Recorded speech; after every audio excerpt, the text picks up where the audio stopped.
Would your executive team have avoided the 2008 financial crisis or the Space Shuttle explosion?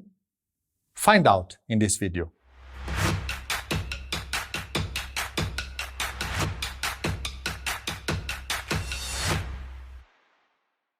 Hi, I'm Ricardo J. Vargas, and this is Chief Executive Team.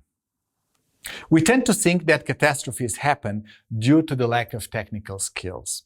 After all, you need a lot of knowledge of economics to be able to predict and prevent the 2008 crisis. You would need a lot of engineering knowledge and skills to be able to avoid the disaster and explosion of the Challenger. Now, those organizations, IMF and NASA, they actually have the best of the best in their fields. They have the best engineers, they have the best economists. How does something like this happen? Why do catastrophes happen when organizations are stuffed with the best skills to avoid them?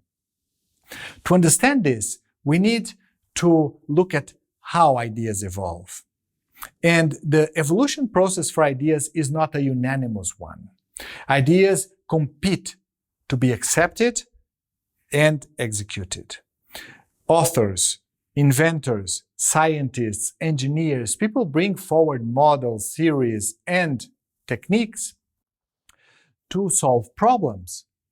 And we need to judge the merits of those different alternatives for our problem by comparing data and using a rational process.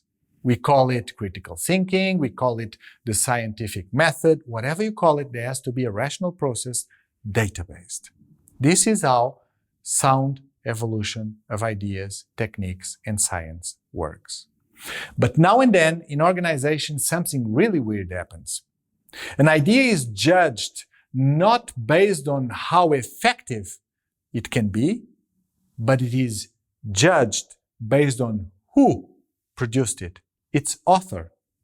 So something becomes acceptable just because it was the boss, or our most reputed expert, or the guru, or the friend, or whomever said the idea.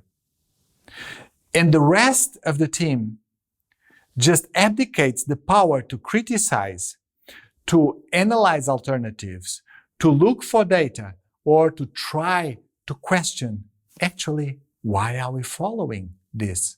Where's the data? What are the merits of this idea or of this technique?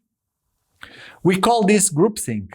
In psychology, it's the process by which a group just follows one idea without considering any alternative or criticizing it. It tends to happen when the person who put forward the idea has more higher ranking in terms of authority, be it power, formal power, or sometimes reputation, technical reputation. This is proven to have happened both in the 2008 Great Recession and in the Challenger explosion. There's research about that I quote in my book. The signals were there, information was there were people saying, wait a minute, there's something wrong with what's happening here. And those voices were not heard because the team, the company, the organization was following a herd mentality that we call groupthink. Is your company falling for this?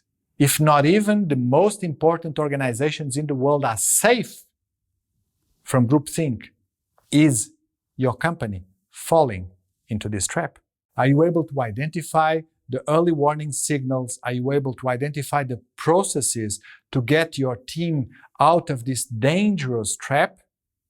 Because in the end, your decisions as a team, your decisions as a company, your projects will suffer. Your results will suffer. If you want to learn more about this, just grab a copy of my book or reach out to me. I will be happy to help you. How can Chief Executive Team help you? In 3 ways. Number 1, subscribe to our channel and newsletter and stay updated with our most recent developments. Number 2, get a copy of Chief Executive Team, the book, In it, I share over 25 years of experience and methodologies supporting executive teams going from good to great.